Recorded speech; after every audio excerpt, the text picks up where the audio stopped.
Welcome to our first deep dive into gender trouble, where we unpack Judith Butler's iconic challenge to identity, normativity, and the very meaning of gender.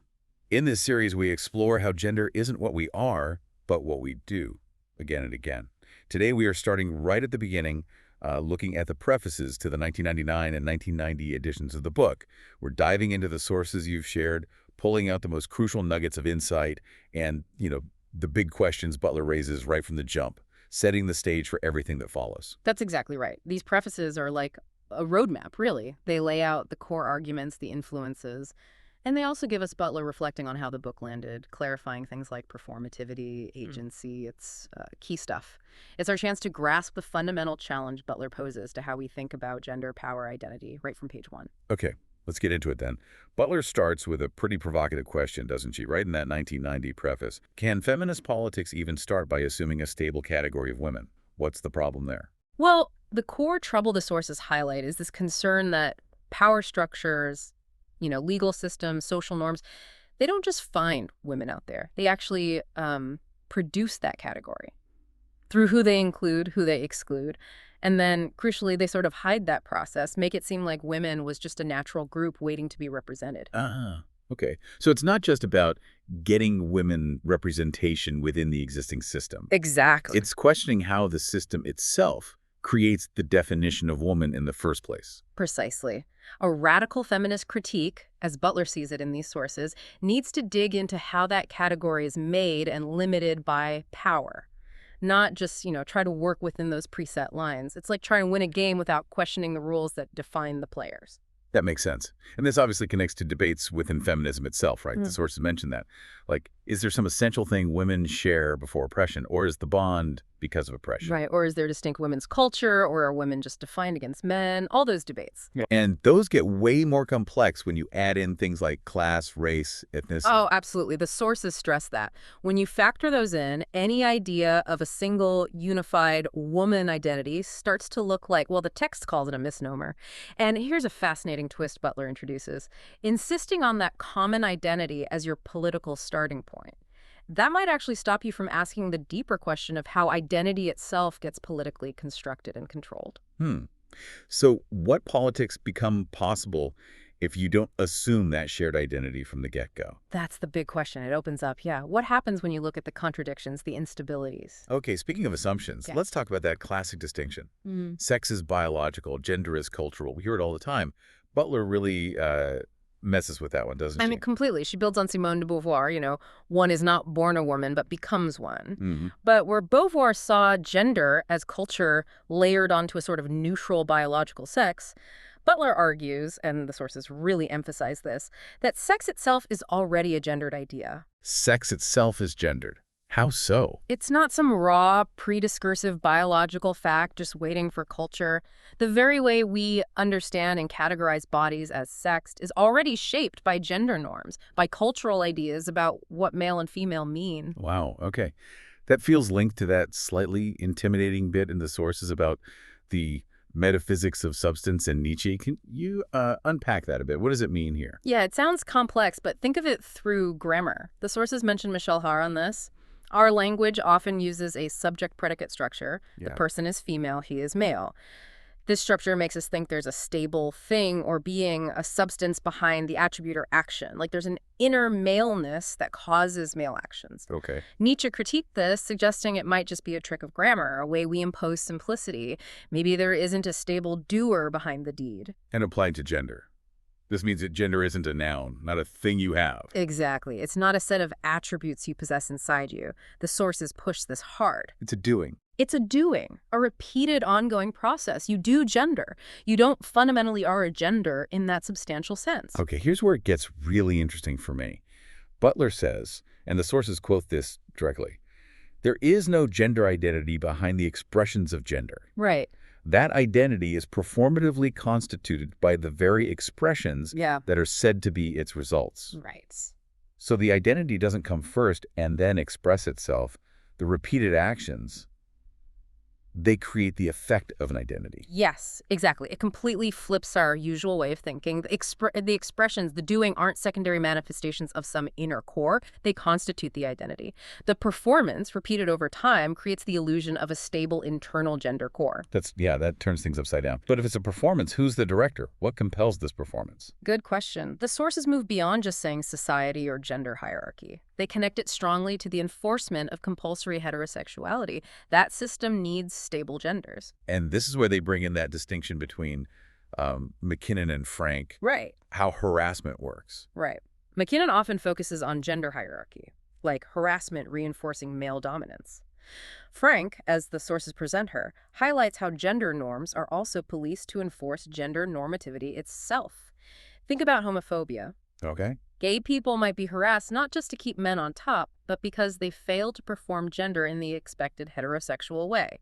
It's about policing the norm. So power isn't just forbidding things, it's Yeah. actively building things, building the categories. Absolutely. That's a huge influence from Foucault you see in the sources. Power is productive, it produces sex, it produces the subject it claims to represent. Think of that example mentioned, Hercules Barbin. Foucault used that case. Right, the intersex person whose classification changed. Yeah, whose life story just didn't fit the neat boxes medicine and law tried to impose. It shows how these power systems create rigid categories that reality often troubles. So, connecting the dots. Butler's arguing, drawing on these ideas that sex and the male-female binary aren't just facts of nature, they're effects, powerful effects of systems like compulsory heterosexuality and phalangocentrism systems that need that binary to work. Okay, so gender is this compelled performance, it's repetition. An incessant and repeated action, as the sources put it, constantly reenacting norms. Which sounds, well, a bit grim, maybe. Yeah. Like, we're just puppets. Where's the agency? How can we change anything? But that's the crucial next step, and Butler addresses this, especially in the 99 preface. The sources make a big deal of this. Agency isn't about finding some magical escape hatch outside of power and norms. Okay. It operates within the repetition. Think about it. You can never repeat something exactly the same way twice. There's always a slight difference, a variation of potential slippage. That's where agency lies. And the variation. Yes. In the possibility of repeating the norm differently. Butler calls it iterability. The fact that norms must be repeated to exist also opens them up to being repeated with a difference. Agency works through power, not against it in some external way. Huh. That's counterintuitive. So agency isn't breaking the rules, but bending them in the repetition, like improvising. Kinda, yeah. That's a good way to put it. And the sources suggest the demands on us aren't always consistent anyway. The injunctions to be a good woman might conflict, be maternal, be sexy, be a worker. Trying to juggle those creates inconsistencies. So the system itself isn't perfectly coherent. Exactly. And agency emerges in how you navigate those contradictions, how you perhaps redeploy those conflicting demands. It's not about a pre-existing true self breaking free, but about working the system from within its own cracks. Okay, that makes more sense. Let's make this concrete. The sources use examples like drag. How does drag fit in? Drag is like a perfect illustration. By exaggerating gender performance, often highlighting the mismatch between anatomy, identity, and expression. Drag shows that gender isn't natural or seamless. It reveals the constructedness, the imitative structure of it all. Shows it's a performance. Right. It exposes the fact that gender is always, in a sense, an imitation, but an imitation for which there's no original. It denaturalizes the whole thing. And what about psychoanalysis, the idea of femininity as masquerade? Yeah, drawing on people like Rivière and Lacan, the idea that femininity can be a kind of performance, a mask put on, maybe to navigate a man's world. Butler explores this, asking, does this mask hide a real woman underneath? Or does it suggest that all gender is kind of a performance and appearing? Exactly, that maybe there's no authentic being behind the appearing for anyone. The sources point out this ambiguity is useful for Butler's argument. And the last example, science, trying to find the biological basis for sex. Right, like the search for a master gene for maleness. This shows how cultural ideas sneak into even biology. The sources mention critics pointing out how research often focused on male determination, treating female as just the default, the passive absence of male factors. So gendered assumptions, like male active, female passive, were shaping the science itself. Precisely. Gender wasn't just added on after the biological facts were found. It influenced how scientists even looked for and interpreted those facts. Sex determination research wasn't free of gender ideas. Okay, so bringing it all back to politics. Questioning these foundations, woman, sex isn't about destroying feminism. Not at all, according to Butler in these prefaces. It's about opening up new political possibilities, new ways of thinking about gender, bodies, and coalitions. The sources suggest that insisting on a unified feminist we can be a phantasmatic construction, an illusion that inevitably excludes people. So the goal isn't to find some pure space outside identity, but to repeat differently, subversively. Yes, finding practical ways to intervene within the structures that create identity. It's about subversive repetition.